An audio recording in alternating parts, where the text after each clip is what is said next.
Let's go. Salut tout le monde, bienvenue à cette édition du 13 novembre de la Triple Menace. La raison pourquoi je dis salut, c'est particulièrement pour ceux qui nous écoutent sur YouTube parce que pour la première fois, la Triple Menace est aussi en version vidéo. Donc, pour ceux qui ne m'ont jamais vu le visage, mis à part sur celui du logo avec un dessin fait par la talentueuse Sarah Maud.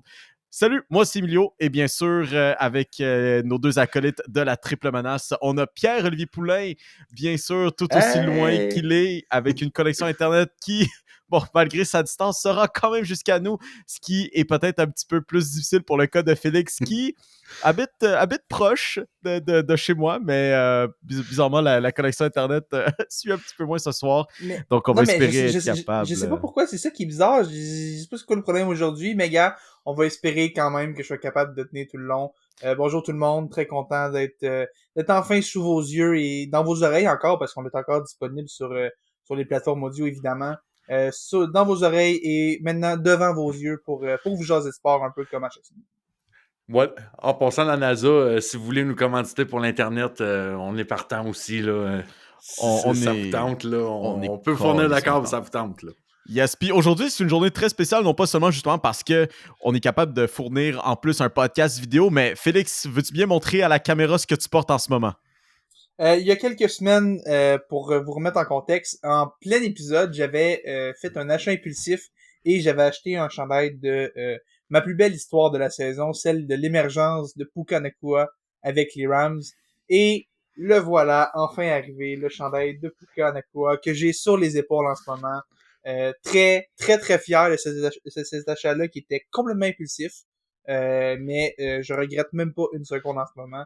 En espérant que ce soit pas juste un feu de paille, parce que sinon, ça va être toute une histoire à raconter. Mais, pour les beaux moments qu'il m'a fait vivre depuis le début de la saison, Puka Nakua Season, très fier d'avoir ce chandail dans ma collection maintenant.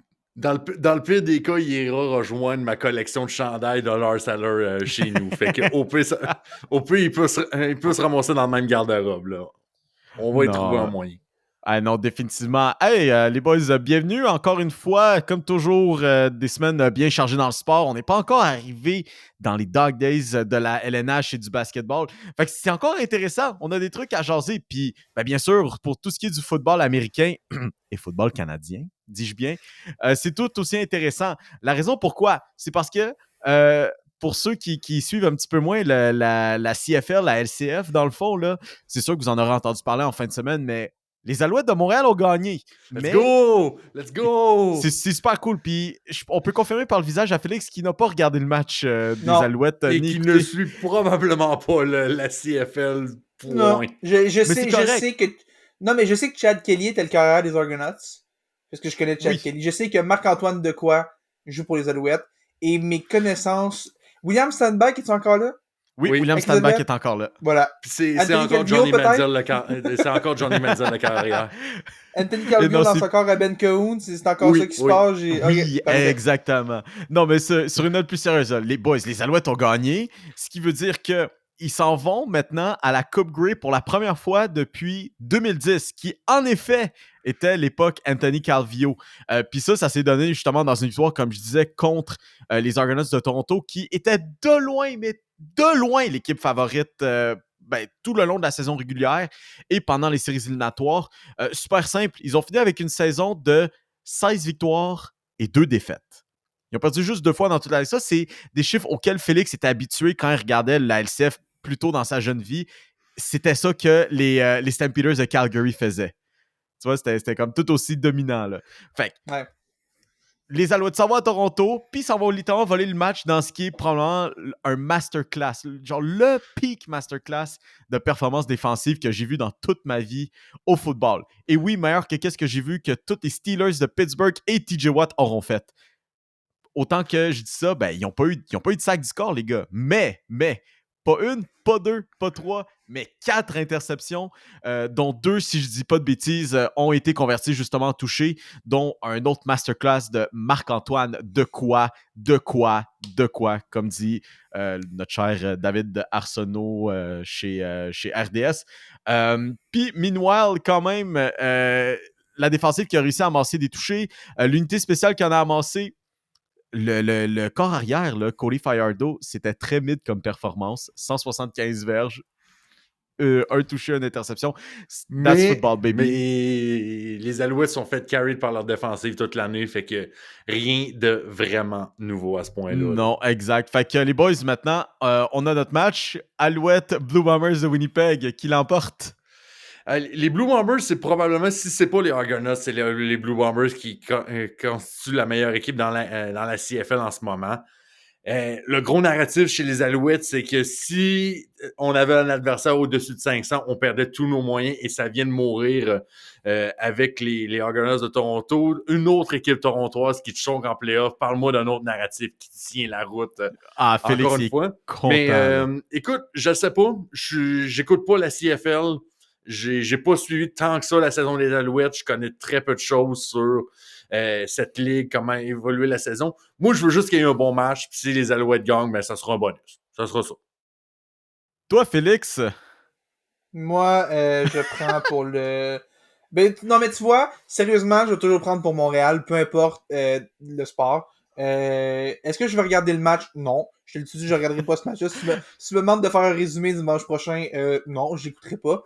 Mais tu sais quoi? Je vais être content s'il gagne. Je serai pas content longtemps. Je vais pas célébrer. J'irai pas à parade sur Sainte-Catherine, mais je vais être content. Pendant ce quoi, je vais faire yes, puis je vais continuer ma journée avec ça. Je suis content parce que moi, je sais que je vais être là, je vous embarque là-dedans, je vous force là-dedans, puis je vais forcer justement tous les auditeurs qui regardent pas la Ligue canadienne de football à embarquer dans cette expérience de finale de la Coupe Grey avec moi, là, parce que ça va être franchement intéressant. Point bonus, il y a une tempête de neige au match de la Coupe Grey. Oui. Faut qu'il y ait une tempête de neige. Ça, c'est peak football canadien au mois de novembre. Il n'y a rien qui va battre ça. Fait que, mais moi, s'il vous plaît, Mother Nature, une tempête de neige, ça va être excellent. Moi, tu vois, je vais m'intéresser au football canadien le jour où ils vont réaliser que du football, ça se joue à 4 essais, pas à 3. D'ici là, je vais prendre ça relax. Et tant qu'à parler de football canadien, je vais vous parler du match qui m'a vraiment intéressé cette semaine parce que tu parlais de Marc-Antoine Dequoy. Mio, peux-tu me dire à quelle université Marc-Antoine Dequoy est allé? Je vais donner un indice, c'est pas de ton UQAM, c'est... non, en effet, c'est pas l'UQAM. C'est l'Université de Montréal qui a gagné la Coupe Dunsmore contre le Rougeard de l'Université Laval en fin de semaine. Ça, tu vois, ça m'intéresse. Let's go les Carabins. La Coupe Vanille. Yes, dans ta ligue à 2 équipes. Ouais, c'est ça, non. Yes. La RSEQ, bravo, mais c'est ça. Non, mais j'aime le monde. J'ai des amis à Sherbrooke. J'ai des amis à Concordia. Je pense que je connais du monde à McGill. Je vous aime. Mais malheureusement, c'est le RSEQ. Puis tu sais, je dis ça de quelqu'un qui étudie à l'UQAM. On n'a pas de club de football. On n'a pas de club de football. Fait que je suis super bien placé pour dire de quoi de mauvais parce que moi aussi, mon école n'a pas d'équipe de football. Mais honnêtement, là, hey, Félix, ta ligue à 2 équipes, là. Tu peux brag ailleurs de ce côté-là. Non, mais moi, ce que je veux dire, c'est get good. Si vous voulez rattraper le niveau de ces deux programmes-là, get good. Hey, écoute, je pense, on a au moins la meilleure équipe de basketball dans la province. Ça, je peux te dire, on a la meilleure équipe de basketball dans la province. Les Citadins, go Citadins. Avec des anciens joueurs de l'Alliance, by the way. On va te laisser ta ligue à 2 équipes. On va revenir sur la NFL. C'était la 10e semaine d'activité aujourd'hui. C'est Jay Stroud qui continue encore de faire des miracles avec. Puis, je pense on peut plus mentionner les Texans de Houston. Oui, il y a CJ Stroud, mais je pense que c'est pas juste lui, vraiment. Là. Je pense qu'on est en train de voir que tout le monde coopère dans ce groupe-là. Et on est rendu à dépasser même la moitié de saison dans la NFL. Et les Texans de Houston sont 5-4. Ils feraient les séries éliminatoires en ce moment avec un corps recru qui vient d'être drafté. Les gars, c'est quand même épais ce qu'on voit là, du côté de Houston. Moi, ce que je remarque surtout des Texans, c'est qu'au début de la saison, on voyait vraiment les Jaguars comme l'équipe favorite dans cette division-là. Parce qu'on puis de loin aussi. De loin, de très loin, parce qu'on s'est dit, c'est la seule équipe où au poste de carrière, on n'a pas d'inconnu, on sait qu'on a quelque chose de bon, puis on sait qu'autour, on a quand même des bons morceaux pour l'épauler. Les Texans, cette semaine, avaient un carrière recru en CJ Stroud et une liste de blessés, je l'avais partagé sur Twitter, qui faisait, je pense qu'il y a 53 joueurs actifs, je pense qu'il y avait 23 noms sur le rapport de blessures cette semaine. finalement, la plupart de ces gars-là ont joué, mais il y a quand même plusieurs gros noms qui n'ont pas joué. Je pense à des gars comme Nico Collins, qui est le meilleur receveur de cette équipe-là cette année, et Damien Pierce, qui est le porteur de ballon partant. C'est quand même 2 morceaux importants de l'attaque contre les Bengals qui, oui, étaient privés de T. Higgins, mais qui restent quand même une machine de football depuis quelques semaines, depuis que Joe Burrow est de retour en santé. Et les Texans avaient pas l'air d'une équipe complexée, d'une équipe qui avait le moins de complexe d'infériorité. Cette équipe-là sait qu'elle a un énorme potentiel. Et aujourd'hui, elle a montré qu'elle peut se battre avec ces gros titans-là dans la AFC, les meilleures équipes de la Ligue. Pour moi, si t'es un fan des Texans aujourd'hui, c'est encore plus impressionnant que la victoire de la semaine passée contre les Buccaneers. Stroud n'a pas eu un match aussi dominant que la semaine dernière au niveau des statistiques, mais il a livré un match coup pour coup à Joe Burrow et il a fini par gagner avec une autre montée. Puis on en parlait il y a quelques semaines, le titre de MVP cette année, c'est pas très clair encore. Il n'y a pas de corps arrière qui se détache du lot, puis on pense même peut-être à nommer des receveurs ou des porteurs de ballon quand c'est un trophée de corps arrière.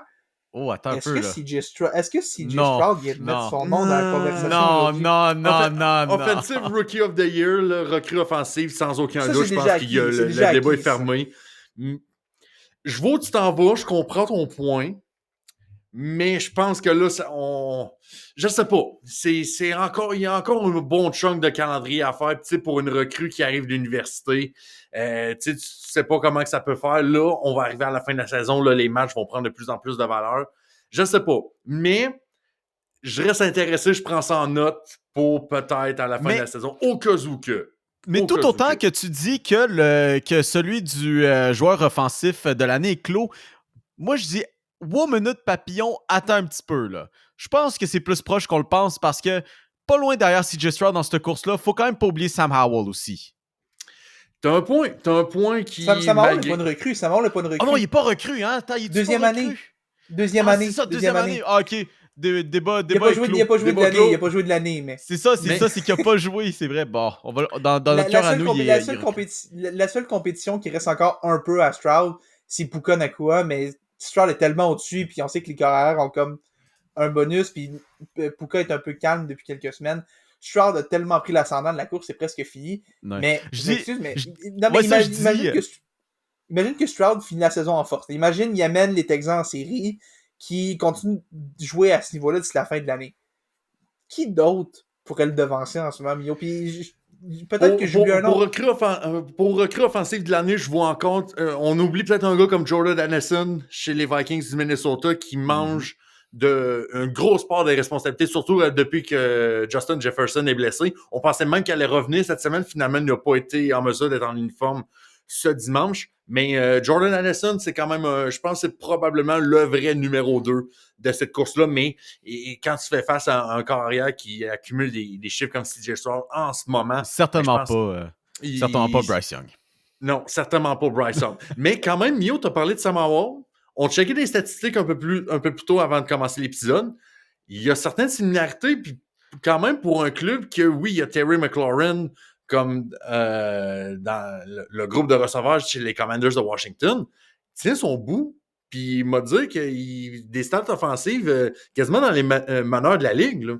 Ben là, définitivement, puis la raison pourquoi aussi, c'est j'ai regardé, là, je viens de faire ma recherche un peu tardive, mais Sam Howell, l'an dernier, a joué un match. Vraiment, ce n'est qu'un match l'année dernière, ce qui fait que, en effet, il n'est pas considéré comme étant une recrue. Et ben, cette saison, présentement, c'est lui le meneur dans toute la NFL pour les verges par la passe avec 2783. CJ Stroud est quand même deuxième avec 2626. Mais pour ce qui est des deux joueurs, ben, Sam Howell, peut-être un petit downside par rapport à CJ Stroud, c'est qu'il y a à peu près 80 tentatives de passe de plus, mais est plus précis. Mais par contre, à l'inverse, a plus d'interceptions que CJ Stroud. Aujourd'hui, CJ Stroud, by the way, sa deuxième interception. Félix a omis de mentionner ça. Mais pour ce qui est de Sam Howell, mais sa première vraie interception, parce que sa première, les Texans ont repris le ballon sur la séquence. Fait que c'était le premier revirement par le bras de CJ Stroud aujourd'hui. Je regarde les Panthers de la Caroline. Kyler Murray, soit dit en passant, tant qu'à parler de jeunes carrières qui effectuent son retour au jeu aujourd'hui, donne une grosse victoire pour les Cars de l'Arizona. Peut-être pas une grosse victoire pour le Tank Bowl pour le prochain repêchage, mais ce qui fait en sorte que on est de retour du côté des Panthers de la Caroline à l'équipe avec le moins de victoires cette année. Est-ce que c'est le temps de paniquer avec Bryce Young? Est-ce que c'est vraiment le moment de OK, kid, on va t'isoler, on va essayer de construire quelque chose parce que là, il n'y a rien qui marche là, du côté du dernier premier choix total dans la NFL. Là. Moi, je vais y aller, puis je prendrai pas je dirais pas que j'ai vu depuis le début que CJ Stroud allait être meilleur que Bryce Young, que Richardson allait être meilleur. Pour moi, Bryce Young était de loin le meilleur carrière de cette QV-là, dans le sens où c'est celui où le plancher était le plus élevé. On l'a vu avec Alabama. Bryce Young est capable de faire tous les lancers, capable il était tellement bon, c'était un des meilleurs carrières qu'on a vu là, gagner le trophée Heisman aussi. Mais ce qui est assez fascinant, c'est qu'en ce moment, ça se traduit pas en succès, pendant que pour un gars comme Stroud, ça se traduit directement en succès. Puis pas juste un peu, CJ Stroud est en train de prendre la ligue, mettre la ligue en feu en ce moment. Puis c'est pas parce que les Texans ont tant un club tant meilleur que les Panthers. Là.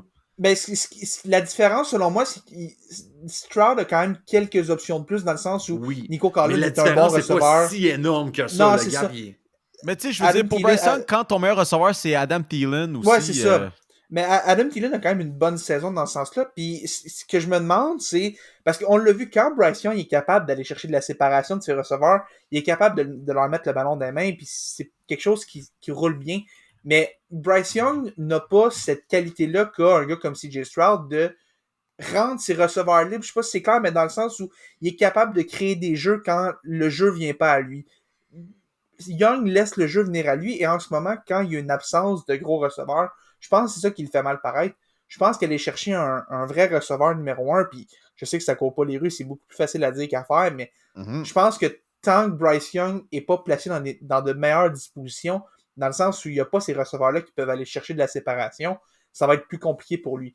Un gars comme, c'est peut-être pas le meilleur exemple, mais je pense à Jerry Jeudy, par exemple, qui était disponible avec les Broncos.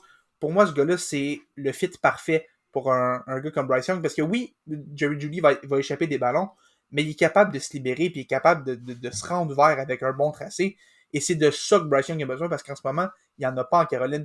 Thielen est capable dans une certaine mesure, mais Jonathan Mingo est un projet qui ne lève pas pour le moment. DJ Chark, ça fonctionne pas. Terrace Marshall, c'est pas grand-chose. Il manque cette option de qualité-là vers qui Young peut se tourner. Il sait qu'il va avoir de la séparation de ce gars-là. Cette semaine, il y en a un qui a fait un 4, j'oublie son nom, mais ça a été possiblement le plus beau lancer de la carrière de Stroud jusqu'à maintenant, parce que justement, le gars a réussi à avoir de la séparation, et c'est de ça que Bryce Young a besoin. Pour le moment, il n'est pas capable d'avoir ces gars-là qui s'en font avec régularité, et ça fait vraiment mal paraître le jeune qui n'est pas le meilleur pour créer des jeux, justement. Puis c'est quand même dommage pour les Panthers de la Caroline, parce qu'on aurait pu se revirer de bord et dire « Hey, on a notre choix de première ronde, on a un receveur comme Marvin Harrison Jr. avec Ohio State qui pourrait devenir un receveur Top Gun pour aider Bryce Young, mais on n'a même pas le choix de première ronde. Il est aux Bears de Chicago en ce moment. Et les Bears de Chicago, qui, malgré qu'ils sont 3-7, vont repêcher 1 et 5 au prochain repêchage. Donc, merci pour ce beau masterclass, les Panthers, du côté de votre directeur général. Juste revenir un peu sur quelques matchs qui s'est passé ce dimanche, ce week-end. Les 49ers de San Francisco sont de retour, mesdames, messieurs. Sont de retour après 2 défaites quand même à avaler. Une masterclass contre nul autre que quand même les Jaguars de Jacksonville. On a vu Chase Young faire son arrivée avec les 49ers aux côtés de Nick Bosa, et je pense qu'on voit certains dividendes de ce côté-là. Là. Pour retenir l'attaque des Jaguars, à quoi? 3 points qu'on disait, justement? Ouais, 3 points. Faut le faire, justement. Là, Jacksonville, 34 à 3. Justement, Jacksonville, qui est une des meilleures attaques cette année, totalement dévastatrice. Puis, on savait que la défensive des 49ers, elle était déjà excellente, mais qu'elle allait être bonne à ce point-là, même en rajoutant Chase Young. Et on était pas trop sûr du rôle qu'il allait avoir justement avec l'équipe par rapport à son état de santé et tout ça. Est-ce qu'on allait y en donner trop? Est-ce qu'on allait le pousser beaucoup plus? Excellente journée pour la défensive des 49ers, honnêtement, rien à dire. Puis l'attaque a fait aussi son taf. Puis je veux dire, ça a tellement été impressionnant que parmi tout ça, Christian McCaffrey n'a pas marqué de toucher, au grand plaisir de Félix. Oui, parce que je l'affrontais aujourd'hui en fantasy contre mon père d'ailleurs, que je salue, qui est avec Christian McCaffrey. Mais pour moi, ce match-là, je retiens deux choses. Une pour chaque équipe, en fait. Les Niners sont tellement une meilleure équipe quand Trent Williams est sur la ligne offensive. C'est le meilleur joueur de ligne de toute la NFL et c'est même pas proche de voir la différence quand un gars comme Trent Williams est là. Et Deebo Samuel aussi, le retour de Deebo Samuel a vraiment fait du bien à Brock Purdy. Retrouver ces deux gars-là, on dit souvent peut-être qu'un carrière doit élever ses options, mais quand tu as des gars comme Deebo Samuel puis un gars comme Trent Williams pour protéger ton angle mort sur la ligne, c'est tellement des options qui te rendent meilleur. Et pour les Jaguars, on sent depuis le début de l'année que les Jaguars sont pas capables de jouer à leur plein potentiel et moi, la défaite d'aujourd'hui me laisse croire que peut-être que dans le fond, leur vrai potentiel est pas si élevé que ça. Et je suis même prêt à dire qu'en ce moment, cette défaite-là d'aujourd'hui combinée à la victoire des Texans fait en sorte qu'il y a un changement au niveau du favori dans cette division-là. Je pense que les Texans sont rendus la meilleure équipe de cette division-là. Je pense que Stroud a une meilleure saison que Trevor Lawrence, puis les Texans sont une équipe plus complète qui peut jouer contre n'importe qui. Les Jaguars ont de la misère contre ces grosses défenses-là, et c'est ça qui me fait un peu peur. Je pense que les Texans doivent se sentir très, très bien aujourd'hui. Les Jaguars doivent avoir un peu peur de regarder dans le rétroviseur. Oui, mais quand même, pour donner un petit peu un petit peu d'affaire à ton argument, là, check. Les Jaguars, d'ici la fin de la saison, vont jouer contre les Titans la semaine prochaine. Devrait être une win. Ils vont jouer contre les Texans après ça. Ça va être super intéressant justement dans le changement de dynamique. Tant qu'il apparaît de changement de dynamique justement dans l'AFC, la semaine suivante, c'est contre les Bengals qui, justement, on en parlait en début d'émission, ont repris un peu plus de poil de la bête, si on me permet le jeu de mots. Après ça, contre les Browns, contre les Ravens, puis après ça, contre les Buccaneers, les Panthers et les Titans pour terminer la saison. Fait que, autant que peut-être que le potentiel des Jaguars est peut-être ce qu'on a vu cette semaine, le restant de l'horaire, je pense les favorise un peu plus par rapport aux Texans. Puis ça, j'ai pas l'horaire des Texans sous les yeux. Là. Si on me donne 2 petites secondes. Les Texans, d'ici la fin de la saison, on joue contre les Cards.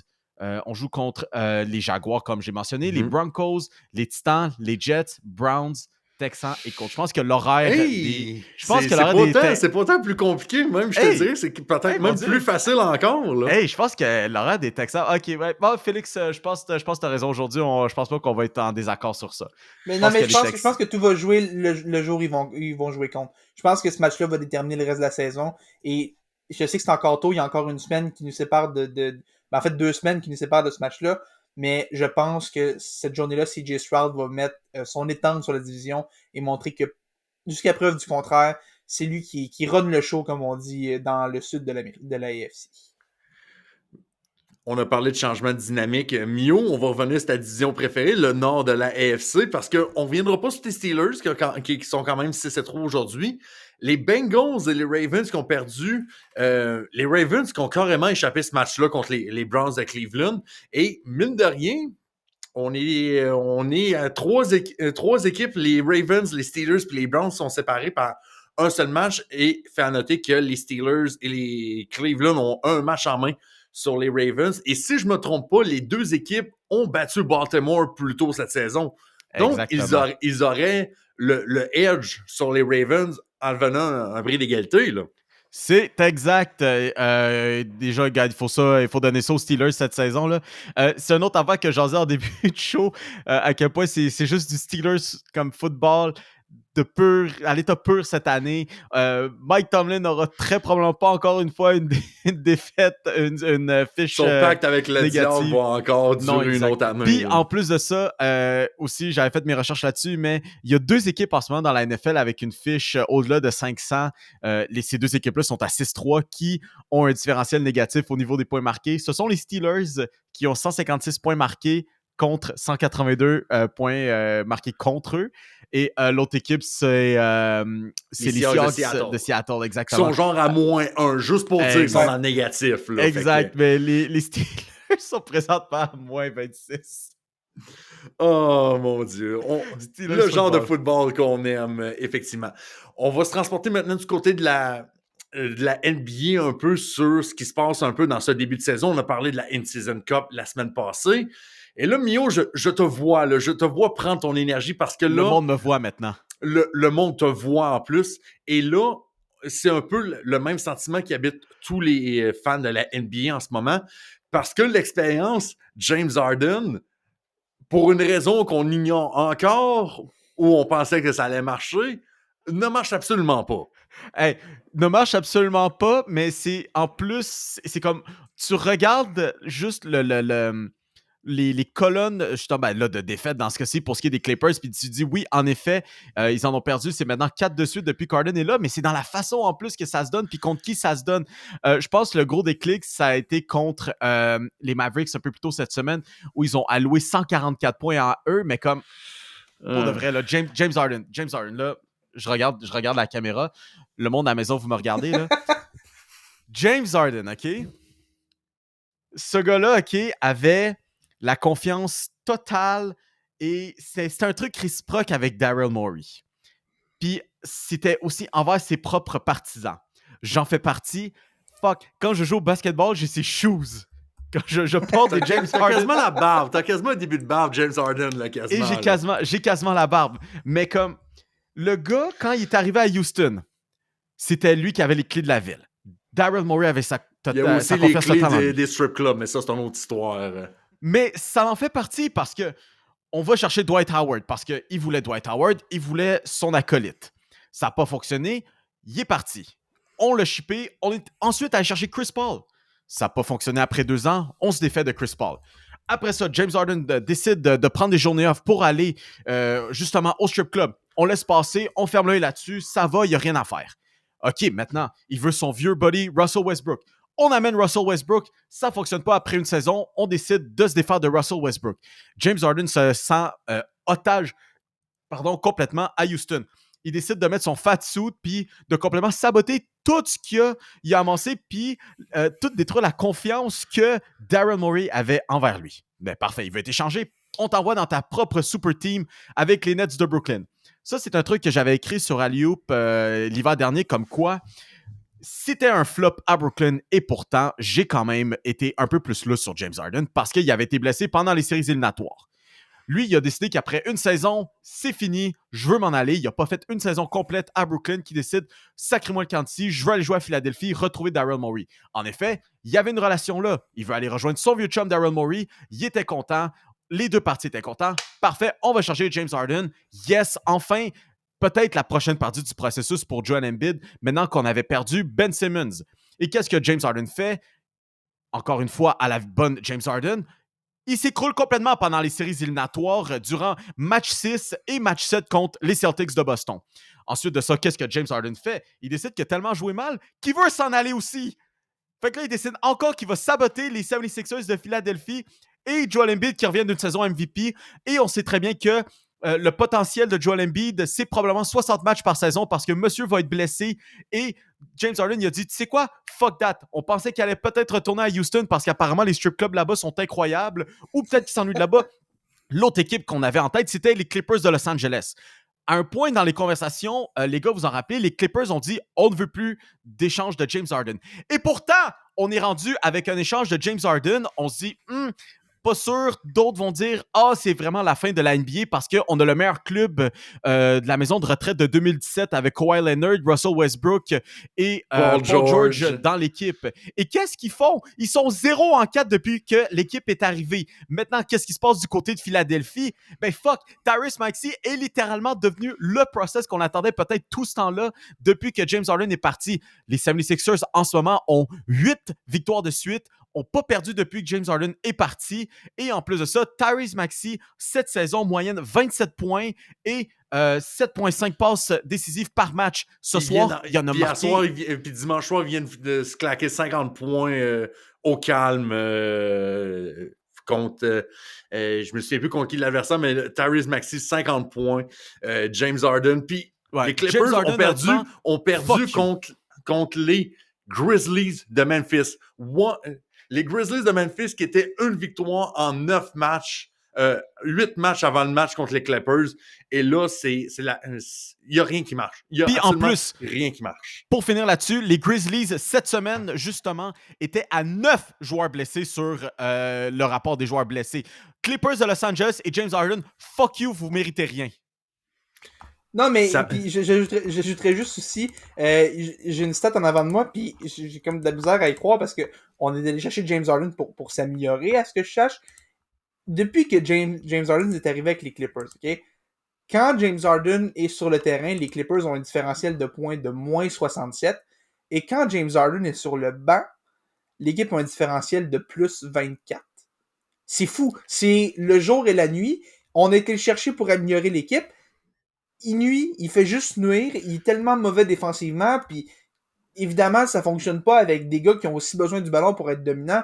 Harden a toujours eu besoin du ballon pour fonctionner. Des gars comme Kawhi en ont besoin. Des gars comme Paul George en ont besoin. Puis Russell Westbrook aussi. Là-dedans, t'as aucun vrai tireur de qualité, sauf peut-être Paul George. Harden veut créer, pas tirer. Qui va marquer des points? C'est sûr que ça devient problématique. Harden n'est pas un fit au niveau du schéma de jeu de cette équipe-là. On le voit quand il est sur le terrain, ça fonctionne pas. Les gars, ils se battent pour le ballon. Je pense que les 4 font pas plus que 15 points par match depuis qu'Harden est arrivé. Ça fonctionne pas. Je sais pas comment on peut régler ça, mais il va falloir trouver un nouveau vide. Il va falloir qu'Harden se mette à tirer plus ou qu'on travaille différemment. Non. Tu donnes rien à James Harden. Non, c'est ça. Mais à moins de ramener Mike D'Antoni qui fasse un de ses schémas classiques pour James Harden. Fuck non, jamais. Mais je suis pas d'accord non plus de faire ça. Je sais pas comment tu peux régler ça. Parce que les 4 gars sont fondamentalement meilleurs avec le ballon dans leurs mains.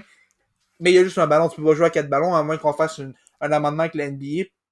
On joue un match à 4 ballons. Jouer à 4 ballons en même temps, ça serait on joue un match à 4 ballons. Je sais pas, je vois pas de solution. C'était tellement une mauvaise idée pour les Clippers. C'est juste on va aller les chercher parce qu'ils veulent jouer pour nous. Mais concrètement, ça n'a aucune logique, ça ne fonctionne pas et ça ne fonctionnera pas. Je ne vois pas ça débloquer parce que c'est fondamentalement quelque chose qui est mal fait. C'est comme si tu prends un lave-vaisselle dans lequel il n'y a pas d'eau. Ça lavera pas la vaisselle, ça fonctionne juste pas. Je comprends pas. Je le vois pas. Puis pourtant, James Harden qui disait, il était-tu déjà arrivé à Los Angeles ou c'était pas encore réglé, qui disait qu'il était le système? Il est arrivé, c'est après, je pense. Il a dit qu'il était le système. Je pense que c'était pendant sa conférence de presse d'arrivée? Ah, peut-être, mais c'est ça, mais qui avait dit « Je suis le système », ça fait juste montrer. Puis c'est ça qui est aussi frustrant, c'est que l'histoire depuis 6 ans là, montre à quel point que James Harden n'est pas capable d'être le joueur d'équipe qui va élever ton équipe d'un cran.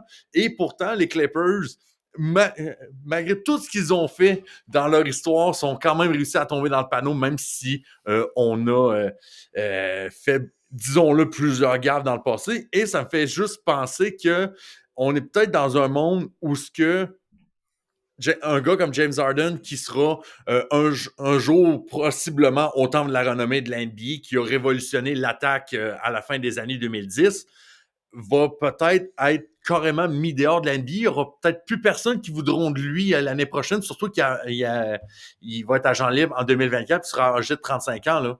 Fait qu'on est peut-être dans un monde où peut-être James Harden ne sera plus dans l'NBA l'année prochaine. Là. Get ready to learn Chinese, buddy, parce que tu t'en vas jouer en Chine l'année prochaine. Écoute, pour ce qui est de apprendre le chinois, ça c'est encore une affaire. Peut-être qu'il y a certaines personnes qui auront aussi le temps parce que, écoute, on ne veut pas faire de joke là-dessus, mais on est quand même heureux de voir que Kelly Oubre Jr., malgré le fait qu'il y a eu un léger accident, c'est quoi, il s'est fait fesser par un véhicule, je pense, cette semaine. Il était à pied pas loin de chez lui, je crois, et il s'est fait rentrer dedans par soit une auto ou une moto, je suis pas sûr, mais ça a été une victime d'un accident de la route quand il était à pied. On a craint le pire, mais la bonne nouvelle, c'est que ça semble aller mieux depuis excellent, puis on va lui souhaiter un prompt rétablissement à Kelly Oubre qui aura le temps d'apprendre le chinois pendant sa réhabilitation. Finir le blog basketball avec une nouvelle de chez nous, celui qui est proclamé au niveau international comme l'adolescent le plus grand de la planète, le Québécois Olivier Rioux, qui s'est officiellement commit avec les Gators de l'Université de la Floride. Donc, on va avoir un Québécois qui sera à surveiller parce que on parle beaucoup de Victor Wembanyama qui est une force de la nature. Je dis pas que Olivier Rioux va être à ce niveau-là, mais quand on compare physique pour physique, on a à peu près peut-être un joueur du même profil. Donc, ça va être le fun de voir ce qui va se passer du côté du Québécois. Puis on va lui souhaiter beaucoup de succès avec les Gators de l'Université de la Floride. Si je me trompe pas, non, je me mêle avec Florida State, je pensais. J'allais dire que Scotty Barnes venait de la Floride, mais je pense que c'est Florida State de ce côté-là. On va passer du côté du baseball. Mio, on parle beaucoup de manager un peu. On n'est pas encore rendu au free agency qui démarre dans l'NBA, mais on voit déjà le carrousel de gérants qui est en train de se faire peu à peu. Eh my God. On a du beef. On va avoir du beef l'année prochaine, les chums. Là. Oh oui, on a du beef. Oh oui, on a du beef. Ben du écoute, côté Félix, de... je vais te faire la part sur la palette. Oui. Veux-tu mettre un peu en contexte de ce qui se passe? Parce que je pense que du côté de Milwaukee, Chicago, on va se battre un peu sur le terrain l'année prochaine. Comme quoi la division centrale de la nationale fait juste encore se battre année après année. Oh, je vais vous ramener à ce qui s'est passé lundi dernier, pendant que j'étais en plein milieu de mon cours. En fait, on a eu de l'action dans la MLB au milieu de l'après-midi. Dans le fond, tout a commencé quand il y a eu une avalanche d'annonces de gérants. Je pense que les premiers qui ont annoncé leur gérant, c'est les Guardians qui ont annoncé que Stephen Vogt allait devenir leur gérant cette année, l'ancien receveur des Athletics d'Oakland. Et après ça s'est mis à déraper un peu quand on a appris que Craig Counsell, qui était l'ancien gérant des Brewers et qui était le nom le plus en demande parce qu'il devenait gérant autonome, pour pas dire joueur autonome, qui devenait un peu libre comme l'air de signer, on apprenait qu'il venait de signer avec une équipe pour être gérant, mais que cette équipe-là n'était pas les Mets avec qui il avait été abondamment lié depuis plusieurs semaines, et qu'elle allait rejoindre une équipe qui avait déjà un gérant en place. Finalement, les Mets ont embauché Carlos Mendoza, qui était le gérant de banc des Yankees. Et quelques minutes après, la bombe sort. Les Cubs de Chicago, qui avaient David Ross en place, ont été chercher Craig Counsell, l'ancien gérant des Brewers, des Brewers dans leur propre division. C'était une énorme nouvelle parce qu'on sentait que Ross avait quand même une certaine sécurité d'emploi. Au final, il n'a pas été en mesure d'amener son équipe en série cette année. Est-ce que c'est ça qui a coûté son poste? Peut-être, mais c'est quand même une énorme nouvelle de voir que Counsell, qui avait été lié aux Brewers, qui a été lié aux Mets et même aux Guardians dans une certaine mesure, décide finalement d'aller rejoindre les Cubs de Chicago, l'équipe d'un rival de division. Counsell a grandi à Milwaukee, est un gars de la communauté de Milwaukee, justement du Wisconsin. Et Dieu sait que le Wisconsin, qui ont un esprit de communauté extrêmement fort, on le voit un peu avec les Packers dans la NFL. Là. Ouais, c'est ça. Quand t'es un gars du coin, t'es...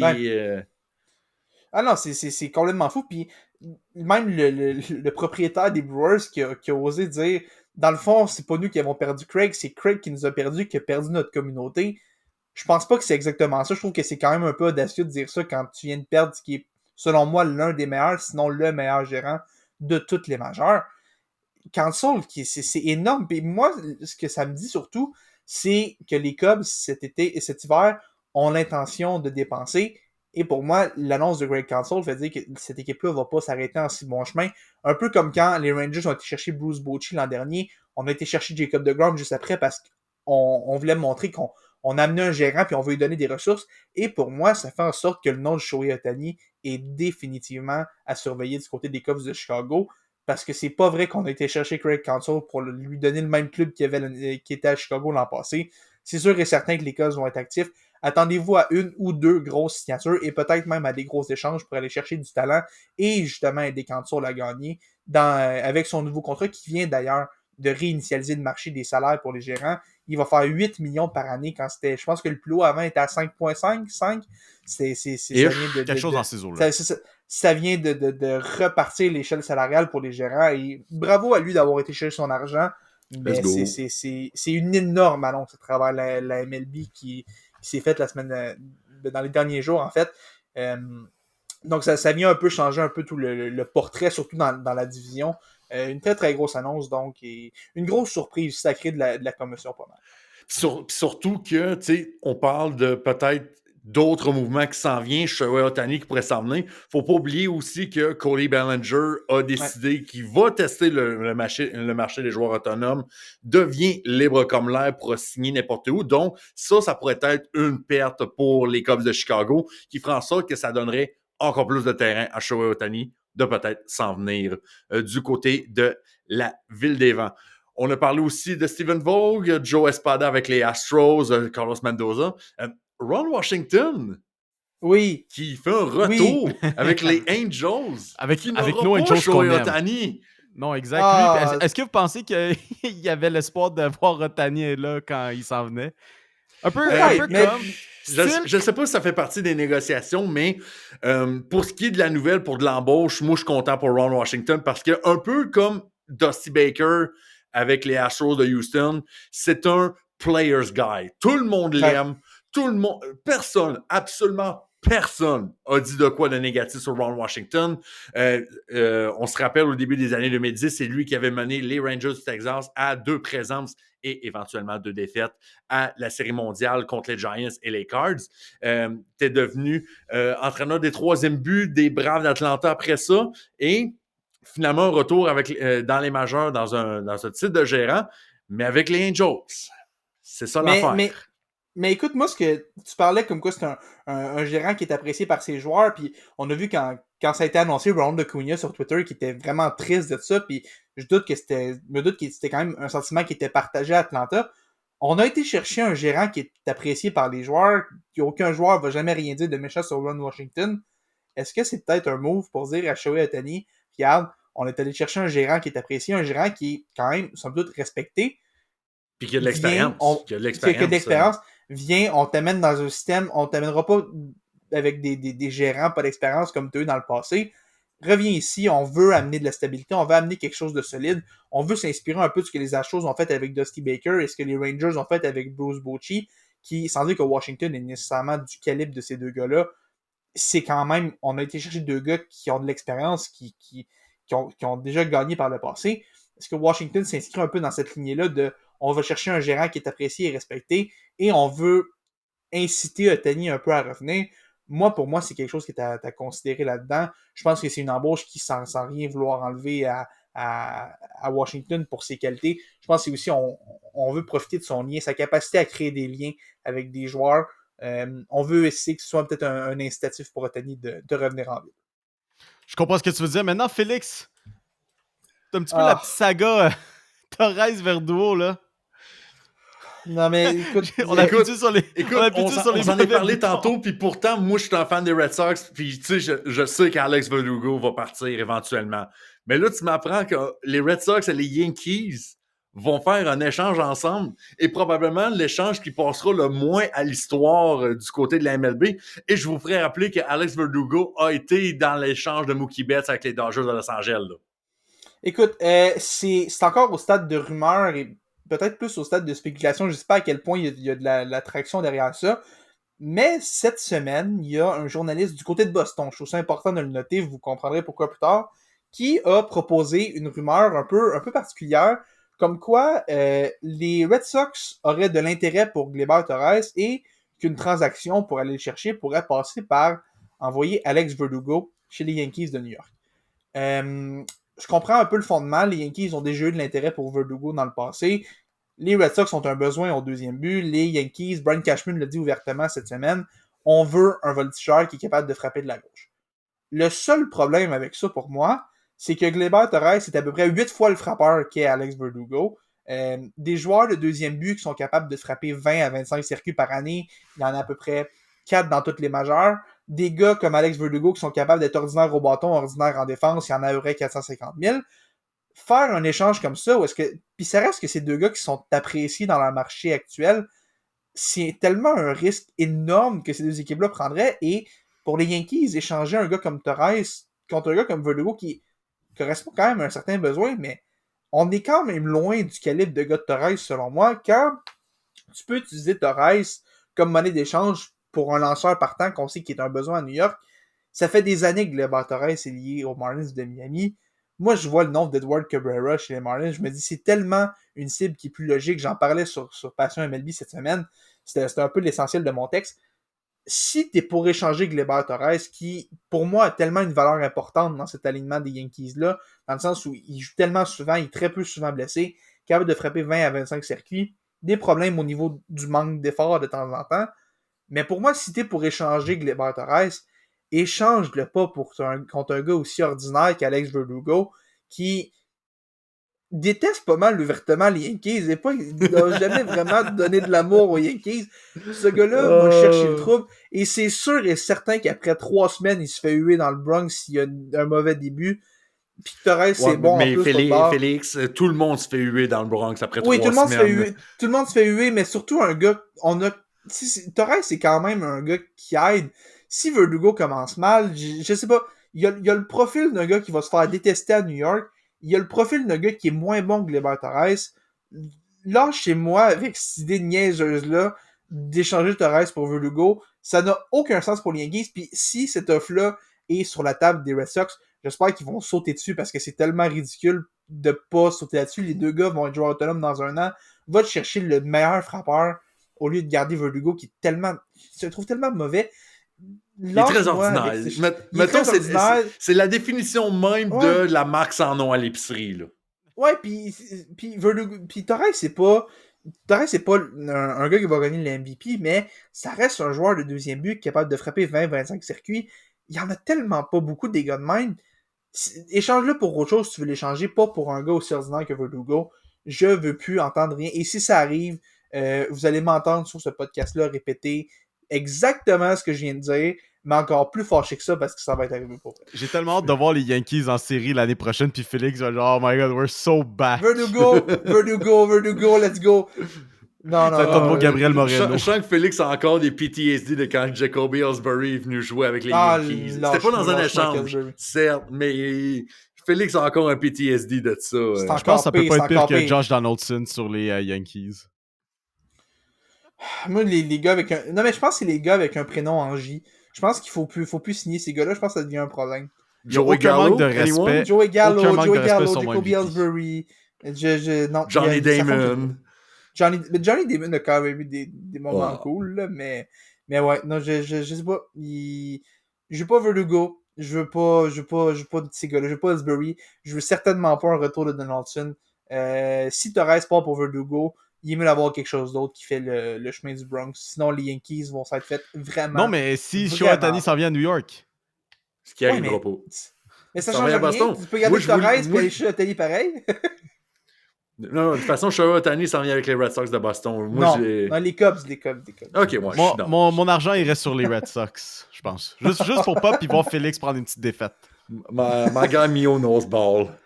Exactement. Les boys, on va se transporter au niveau du hockey, puis en ce moment, j'ai le sourire jusqu'aux oreilles parce que ces dernières semaines, là, ou du moins depuis le début de la saison, je fume un énorme pack des Oilers d'Edmonton. Vous avez aucune idée, j'ai jamais été vraiment fan de cette édition des Oilers d'Edmonton. Pourquoi d'ailleurs? Pourquoi cette haine envers les Oilers d'Edmonton? Bro, ils gagneraient. C'est probablement parce que quand je check les Oilers, j'ai toujours genre une mentalité de basketball, même si c'est loin d'être le sport le plus individuel au monde. Je sais pas, je suis comme... McDavid, va chercher ta coupe, mon homme. C'est probablement genre mon pire take sur le podcast, mais comme... Man, je suis pas... j'ai jamais été fan des Oilers de cette édition-là. Ils te déçoivent. Ils me déçoivent. Je pense qu'il y a un tweet qui existe de 2017 ou 2018 que j'ai publié que j'étais genre yo, Connor McDavid, il a pas l'affaire. Genre certified hater des Oilers depuis genre la deuxième saison avec Connor McDavid parce que c'était cool, c'était une recrue quand il rentrait dans la ligue. C'était le fun. On avait le prochain espoir, mais on a déjà passé à la prochaine étape avec Connor Bedard qui, en ce moment, by the way, est totalement en feu, les gars. Là, je pense que c'est quoi? C'est 7 buts à ses 6 derniers matchs qu'on parle, je pense? Je sais pas combien exactement, mais c'est de la façon aussi qu'il a marqué. Juste le fait qu'il a fait aujourd'hui un petit vol derrière un défenseur, s'en est même pas rendu compte, même pas en regardant, flip ça dans la partie supérieure pour battre Sergei Bobrovsky. You're off the case, Bobrovsky. Mais pour revenir quand même aux Oilers, là, on en a parlé un petit peu la semaine passée dans le sens qu'ils avaient perdu contre les fucking Sharks de San Jose. C'était totalement la dégringolade. Puis encore justement cette semaine, ils font jaser d'eux autres. Et pas parce que McDavid est sous la barre du 1 point par match, mais parce que on dit bye-bye à l'entraîneur-chef Jay Woodcroft, les gars. Écoute, c'était un peu à prévoir un peu. Je pense que je pense c'est pas de la faute de Jay Woodcroft en tant que tel. Là. Je pense que là, du côté des Oilers, on doit se regarder dans le miroir au niveau organisationnel parce que ça fait combien d'années? Combien d'années qu'on dit qu'on sait les faiblesses des Oilers? La défensive, et on n'a pas de gardiens qui sont fiables à temps plein. Et pourtant, on refait encore les mêmes erreurs. Et là, c'est en train de payer sur un méchant temps parce que là, les Oilers, excepté fait des Sharks de San Jose, qui perdent par exprès pour avoir le premier choix total. On parle quand même d'une équipe qui s'est rendue en finale de l'Ouest l'année passée et qui sont 31e et avant-dernière dans la Ligue nationale. Est-ce que Jay Woodcroft est vraiment le responsable? Non. Est-ce que les Oilers d'Edmonton sont aussi mauvais que leurs fiches et leurs statistiques le prouvent? Probablement pas. C'est probablement une équipe qui... tu sais, quand on dit que c'est pas sustainable, tu sais, mettons, quand on dit, mettons, le Canadien de Montréal, est-ce qu'ils peuvent être bons à long terme sur un calendrier régulier? Peut-être Ça reste à prévoir, ça reste un débat, si les blessures, etc., il y a des. Est-ce que les Oilers seront aussi mauvais sur un calendrier de 82 matchs? Est-ce qu'ils sont une équipe qui va éventuellement manquer les séries éliminatoires? Peut-être, on ne sait pas. Mais ce n'est pas sustainable d'être mauvais de même quand on regarde les statistiques avancées des Oilers d'Edmonton. Alors, est-ce que c'était vraiment Jay Woodcroft le responsable ou c'est vraiment plus un gars comme Ken Holland qui est toujours là, hein, qui est toujours là. Qui est toujours là, qui est en train de détruire tout ce qu'il avait fait de legacy avec les Red Wings de Détroit. Et pourtant, malgré tout ça, ben, ça lève pas. Puis, on est en train de se rendre compte. Et est-ce que peut-être c'est le wake-up call? Des fois, on se dit ça prend peut-être un électrochoc, c'est peut-être ça que ça va prendre. Peut-être. Mais il faut dire aussi que du côté des Oilers d'Edmonton, on a un nouveau président des opérations hockey en Jeff Jackson. Donc, c'est pas lui qui a engagé Jay Woodcroft, c'était pas son gars. Est-ce que c'est peut-être fait en sorte que c'est ça qui est arrivé? Peut-être. Mais on va voir ce qui se fait de ce côté-là. Et on souhaite la bienvenue à Chris Knobloch, qui est maintenant avec les Oilers d'Edmonton. Tu parles de Knobloch, justement, et il y a quand même quelque chose qui est important à noter avec cette embauche-là, parce que ce gars-là, c'est pas le premier vu dans la rue, c'est l'ancien coach junior de Connor McDavid. Voilà. C'est quand même... Puis on sait que Jackson est l'ancien agent de Connor McDavid. Les Oilers savent que ils vivent ou ils meurent avec McDavid. Et il est à moins d'un point par match en ce moment, ce qui est tellement pas représentatif du talent du gars. On veut peut-être essayer de le relancer, on veut essayer d'y donner du gaz. Puis c'est peut-être avec un changement d'entraîneur, parce que comme tu dis, Jay Woodcroft n'est pas le problème de cette équipe-là. Jay Woodcroft va se retrouver une job dans l'arénage d'ici la fin de l'année, peut-être à la limite cet été. Je suis pas du tout inquiet pour Jay Woodcroft, il a quand même fait de la super bonne job à Edmonton dans l'ensemble, quand tu regardes l'ensemble de l'œuvre. Mais l'autre affaire que je trouve un peu bizarre avec ce congédiement-là, c'est le timing. On a perdu contre les Sharks jeudi soir. On a vu les caméras qui ont capté à un moment où est-ce que Jay Woodcroft regarde son assistant Dave Manson, qui a aussi été congédié aujourd'hui d'ailleurs, qui regarde son assistant et dit « This might be it », dans le sens où il sait que c'est probablement la fin. Finalement, Woodcroft réussit à survivre. Il coach la game de samedi soir. Les Oilers gagnent ce match-là. Exactement. Et aujourd'hui, ils ont gagné. Ils ont gagné hier et aujourd'hui, on congédie Jay Woodcroft. Je ne comprends pas le timing de cette annonce-là, dans le sens où pourquoi on l'a pas congédié après la game contre les Sharks si on avait déjà décidé qu'on allait le congédier. Culture des Oilers. Et la culture des Oilers, puis clairement, c'est un signe que tous les gars doivent se regarder dans le miroir. Et le premier gars que je vais nommer à ce niveau-là, c'est Jack Campbell, qui, on rappelle, Jack Campbell, cette semaine, a été soumis au balotage dans le but d'être envoyé dans la Ligue américaine. Et évidemment, qui n'a pas été réclamé d'ailleurs. n'a pas été réclamé sans grande surprise. Avec son contrat boulet de 5 millions par année pour les 7 saisons, les 3 prochaines. Mais ce qui me fascine de ce gars-là, c'est qu'on lui a demandé en entrevue comment tu penses que ta saison allait. Et Jack Campbell, qui avait des statistiques à vomir, a dit, et je le cite, « Je trouvais que je jouais bien. » Si Jack Campbell trouvait qu'il jouait bien en accordant 4 buts par match puis en arrêtant même pas 87% des tirs qui étaient dirigés vers lui, j'aimerais ça, moi aussi, jouer bien dans la LNH parce que je pense que je suis capable d'atteindre un niveau comme ça. Ça démontre que peut-être qu'il y a un manque d'imputabilité dans cette équipe-là, dans le sens où si Campbell avait du feedback comme quoi il jouait bien, Puis je dis pas que Campbell est aussi mauvais que les chiffres le montrent. En série, on l'a vu, il est capable de se lever. Mais s'il pense qu'il jouait bien avec ces chiffres-là, c'est problématique. C'est vraiment problématique. Puis ça montre qu'il y a un problème au niveau de l'imputabilité des Oilers en ce moment. Les gars doivent se regarder dans le miroir, doivent réaliser que ça fonctionne pas. Et tout le monde fait partie du problème jusqu'à preuve du contraire parce que cette équipe-là ne gagne pas en ce moment.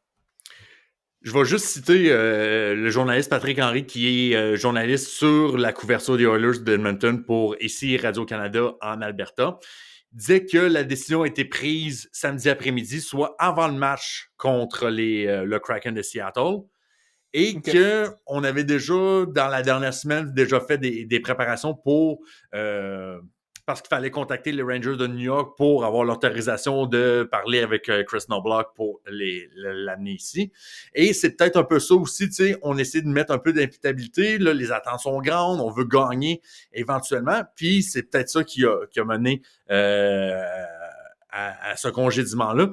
Ken Orland, qui d'ailleurs disait aussi, et je cite encore Patrick Henry d'ici Radio-Canada en Alberta, qui avoue lui-même que Jay Woodcroft n'avait pas perdu son vestiaire et que il y a beaucoup de joueurs qui sont tristes de le voir partir de cette façon-là. Puis surtout, on est juste à la mi-novembre. On n'a même pas encore le quart de la saison de fête dans la Ligue nationale et déjà on procède à un changement d'entraîneur drastique de la sorte. Non, mais même à ça, on est encore tôt dans la saison, mais est-ce que c'est réaliste de penser que les Oilers ont une chance de faire les séries, même à ce moment-là? Il est encore tôt, je sais, mais l'équipe a tellement de retard déjà, puis je pense que c'est Elliot Friedman qui disait cette semaine, qui regardait après, je pense, le quart ou le quart ou le huitième de la saison, le huitième, je pense, qui disait, il dit quand les équipes ont 10 points de retard, c'est presque impossible de faire des séries. Les Oilers sont déjà dans une situation comme ça où est-ce que la pente c'est pas impossible à remonter, mais la pente est tellement grande, puis je veux bien croire qu'il va y avoir un retour du balancier où est-ce que l'équipe continuera pas de jouer aussi mal que ça jusqu'à la fin de la saison. Mais le gouffre est déjà grand, puis ça va prendre une maudite bonne échelle pour se sortir de là. Peut-être que le changement d'entraîneur va donner le choc dont ils ont besoin. Quand Jay Woodcroft est arrivé, justement, ça avait donné un électrochoc à cette équipe-là.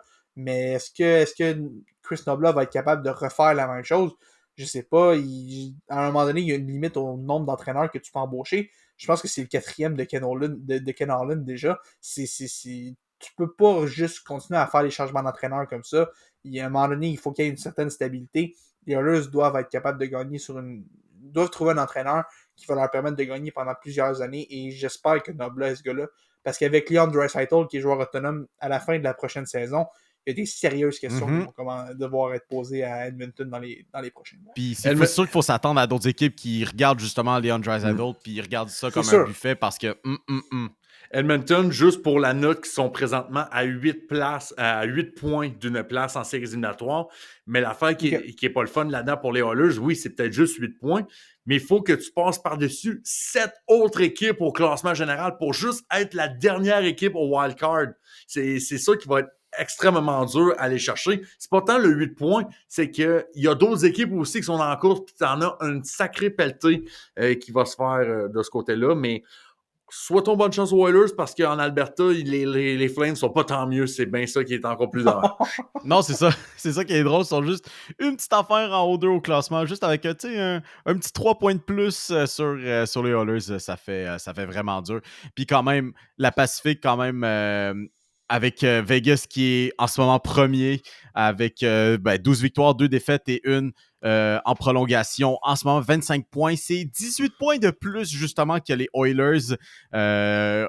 On peut avoir confiance aux Oilers, mais moi, je pense que c'est fini pour... Qui aurait dit au milieu du mois de novembre que Connor Bedard aurait plus de points que Connor McDavid?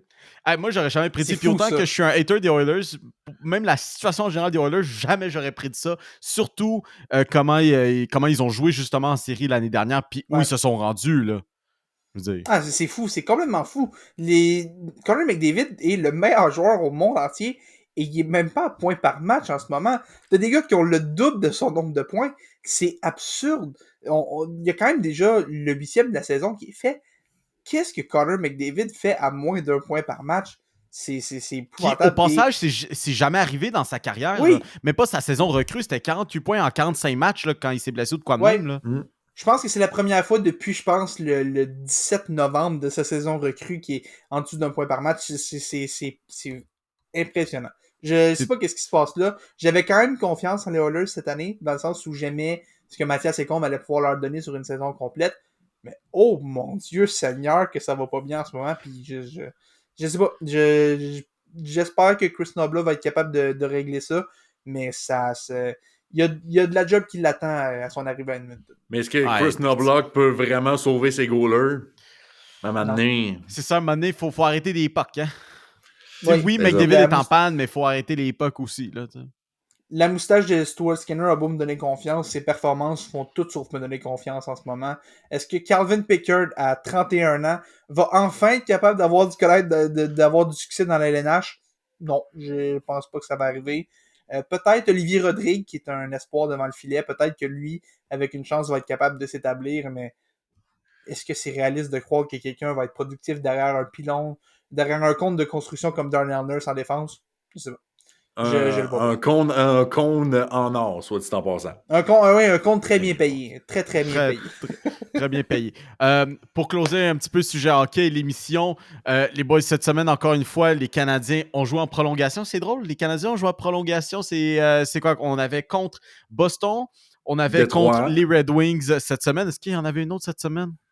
Non, il me semble que c'était tout. C'est quand même 2 prolongations aux Canadiens. Canadiens, encore une fois, justement, cette année. Puis, hier, au moment qu'on enregistre l'émission, c'était contre les Bruins. Kaden Goulet est arrivé à la rescousse de tout le monde. Mais contre les Red Wings, plus tôt cette semaine, nul autre que Cole Caulfield a marqué en prolongation. Son 7e but en prolongation qui, si je dis pas de bêtises, c'est le joueur à l'avoir fait le plus rapidement, je pense, dans l'histoire de la Ligue nationale. Je pense avoir marqué 7 buts. Il l'a pas juste battu d'un peu, genre, il a comme... Je pense qu'il a comme réduit de moitié le temps de son plus proche poursuivant. Là. C'est juste absolument absurde. Comme ça. Ouais, Cole Caulfield, le joueur le plus clutch sur la planète. S'il avait pris un NHL comme un NBA sur le joueur le plus clutch, donnez-le tout de suite à Cole Caulfield parce que quand c'est la prolongation, tu sais déjà que le petit bonhomme de 5 pieds 7, numéro 22, va aller te la mettre dans le but. Du plus beau but que tu vas voir de ta vie, un énorme snipe, un glitch goal à la NHL 24, quelque chose d'impressionnant. Sinon, les boys, on en pense quoi un petit peu? Est-ce que Cole Caulfield, est-ce que je suis fou de croire que c'est le joueur le plus clutch dans la ligue? Non. C'est pas fou, mais j'aimerais ça voir des statistiques de même, là, un peu des statistiques avancées. Tu sais, t'as parlé de la NBA qui commence à accumuler ce genre de stats-là comme pourcentage de tir avec, mettons, 8 minutes à faire avec un écart de 5 points. Je sais pas si il y a quelque chose qui se développe de ce côté-là, mais je serais vraiment intéressé de voir si Cole Caulfield est vraiment là. Mais c'est le fun de scorer en prolongation, mais il faut aussi marquer pendant les 60 premières minutes de jeu. Puis je pense aussi ça qui est. Puis d'ailleurs, même Cole Caulfield qui, cette semaine, scrape plus des buts qu'il en marque, là, avec 2 hors-jeu qui ont mené à des buts finalement refusés, mais bon. Puis déjà ce soir, justement...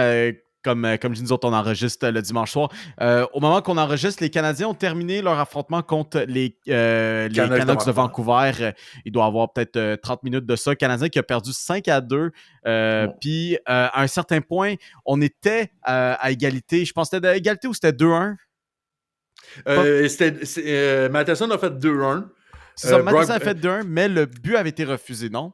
Ben, en fait, non. En fait, c'était 1-0 pour Vancouver. Exactement, on a fait 1-1, mais... c'était Christian Dvorak qui avait fait 1-1. Finalement, on s'est rendu compte que Cole Caulfield était hors jeu pendant que Juraj Slafkovský essayait de faire une entrée de zone. Finalement, les Canucks ont fait 2 buts consécutifs pour prendre les devants 3-0. Puis finalement, ben, c'est fait en sorte que le Canadien a perdu 5-2. Avec 2 buts quand même dans le filet désert des Canucks, il faut quand même le mentionner aussi. Exact. Jacky qui a marqué aussi, pense que dans son premier de l'année. Fait que, effectivement. Let's go, shérif. Sinon, mesdames et messieurs... Mais écoute, je reviens juste un dernier point Félix, sur Cole Caulfield un peu. Oui, non, je m'excuse. Juste un dernier point sur Cole Caulfield. Il y a quelque chose quand même qui est important de noter. J'adore Cole Caulfield et je suis peut-être son fan numéro 1.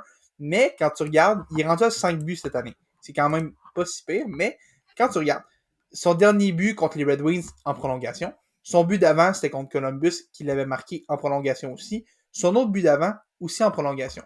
La dernière fois que Cole Caulfield a marqué un but à 5 contre 5 en temps réglementaire, c'était le 14 octobre dernier, le deuxième match de la saison contre les Blackhawks de Chicago. Et même son premier but, il l'avait inscrit en avantage numérique. Cole Caulfield a un seul but à 5 contre 5 cette saison.